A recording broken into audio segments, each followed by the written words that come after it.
ठीक है, ये सीढ़ी है इधर का, और यहाँ हम लोग भी यहाँ पे हैं।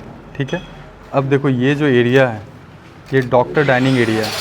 ठीक है, इधर ये कैंटीन, पूरा कैंटीन एरिया ही हो गया। ये 3 मीटर यानी 10 फीट के अप्रॉक्स में आपका पैसेज दिया हुआ है। ये आपका पैनल रूम हो गया, ये एरिया इधर भी आपका ब्रिक वर्क हो रहा है, ये एरिया हो गया। अब हम लोग क्या करते हैं, जब हम लोग अगर काम करते हैं तो ये जो ब्लैक स्पॉट जो भी दिख रहा है ये आपका कॉलम है। ठीक है, यहाँ हम लोग ब्रिक वर्क, ये जो आपका दिखा रहा है ये बीम भी है और ब्रिक वर्क भी है।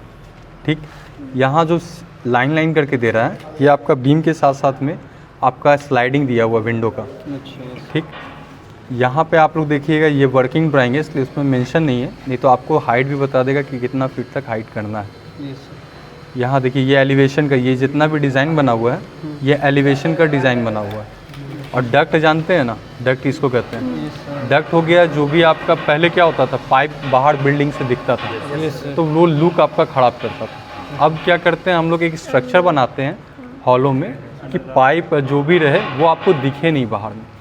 पाइप आपका यहीं से पास करेगा लेकिन आपको दिखेगा नहीं। वो पाइप इसका यहाँ है, इसका मतलब यहाँ आपके आसपास में जहाँ जहाँ बाथरूम होगा आपको बाथरूम का भी सेटअप उसी हिसाब से रखना है कि आप किनारा से अपना डक्ट बनाइए और आपका पाइपलाइन चल जाए, एक्सपोजर में ना। अब जैसे ये ग्राउंड फ्लोर है तो ग्राउंड फ्लोर में बाथरूम देखिए, यहाँ आपका बाथरूम है तो यहाँ डक्ट दिया हुआ है। फर्स्ट फ्लोर या सेकंड फ्लोर पे यहाँ पे आपका ये है, सेकंड फ्लोर में बाथरूम है इसलिए डक्ट यहाँ बना दिया। ठीक है, यहाँ भी देखिए फर्स्ट फ्लोर में यहाँ बाथरूम रहेगा इसलिए यहाँ डक्ट बना दिया गया है। तो यहाँ पे भी बाथरूम है, यहाँ डक्ट है। तो वो आपको डक्ट रहेगा कि कम से कम जो भी रहे आपको इलेक्ट्रिक वायर का जो केबल जाता है उसके लिए और इसके लिए हमेशा रहेगा। ये आपको कैमरा का है सेटअप, तो जितना जितना कैमरा का रिक्वायरमेंट है उतना ही बेसिक वो अपना दिखाया है। ये देखिए आपको कैमरा जब भी लगाइएगा तो आपको लोकेशन दिखाएगा कि यहाँ आपको सेटअप करना और इधर का व्यू हमको चाहिए। इधर से आपका इधर का व्यू आएगा, ये आपका लॉबी में आएगा, इधर से ये एरिया पूरा आपका कवर कर लिया। अगर मूवेबल वाला लगाना है तो वो आपका ये रोटेट भी कवर करेगा, इधर का भी करेगा। ठीक है, तो बेसिक ऐसा कोई बड़ा चीज़ रहता नहीं है। ड्राइंग में आपके पास सब मेंशन है, बस आपका यही एक्सपर्टीज़ रहना चाहिए कि जो ड्राइंग है वो सही है कि गलत। क्योंकि आर्किटेक्ट क्या होता है, वो सिस्टम में बैठ के बनाता है और आप ऑन साइट हो तो आपको काम करना है।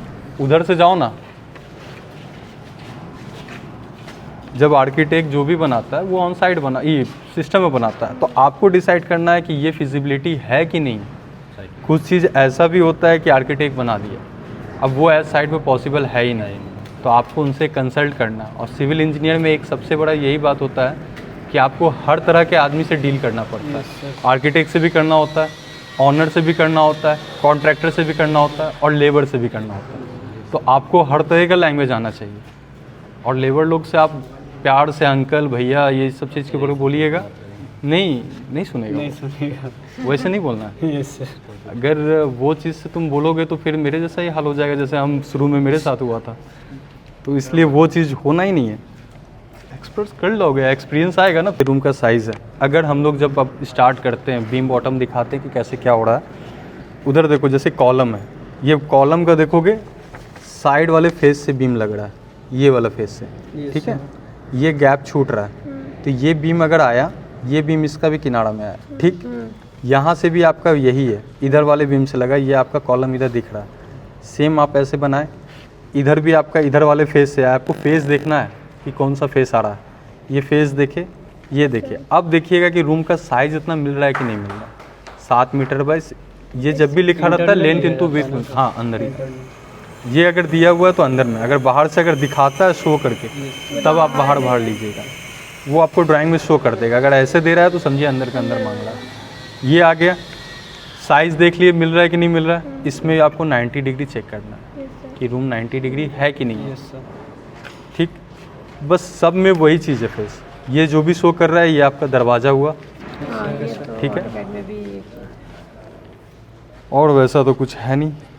सर डोर का ओपनिंग कैसे डिसाइड करना है कि कहाँ पे हमको प्रोवाइड करना है? देखो डोर का ओपनिंग तुम्हारा पता चल रहा है, मतलब डिसाइड कैसे करते हैं सर? ये तो सर ये बाद में सर फाइनलाइज हुआ तो जैसे हमको यहाँ पे ओपनिंग देना है ये सर मतलब खुद के रिक्वायरमेंट खुद के रिक्वायरमेंट। अभी जैसे मान लो क्या होता है, जैसे यहाँ देखो यहाँ भी एंट्री की, वो मेरा बैक साइड का एंट्री है, तो एंट्री करेंगे तो यहाँ हम गेट दिए।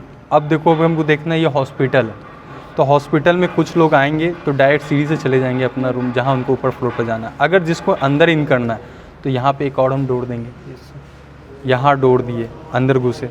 अब इधर देख रहे हैं कि जब आदमी इधर यहाँ हम डोर दे दिए हैं तो इधर देने का दरकार क्यों है?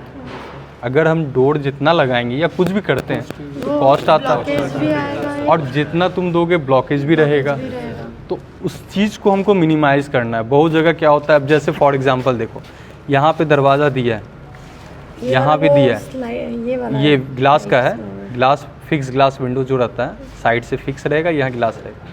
लेकिन इसका रिक्वायरमेंट क्या है? कुछ नहीं। ये दो चीज़ खाली बेड लिफ्ट के दिए है। अगर मान लो कोई बेड लिफ्ट का मतलब स्ट्रेचर पे लेके जाएगा, अब अगर मान लो पेशेंट को स्ट्रेचर पे लेके जा रहा है, रिक्वायरमेंट मेरे हिसाब से लगता है नहीं लगता। क्योंकि अगर ठीक है, ये तुम अपना पॉइंट ऑफ व्यू बता रहे हो, सामने वाला अगर बोलेगा तो तुमको एग्जीक्यूट करना है। यस सामने वाला इन द केस मतलब तुम्हारा जो ऑनर जो भी रहेगा, अगर वो बोलता है ओके, नहीं है तो तुम बोलोगे सर इसका रिक्वायरमेंट नहीं है, हाँ इसको हम दे सकते हैं, ये मेरा रिक्वायरमेंट है।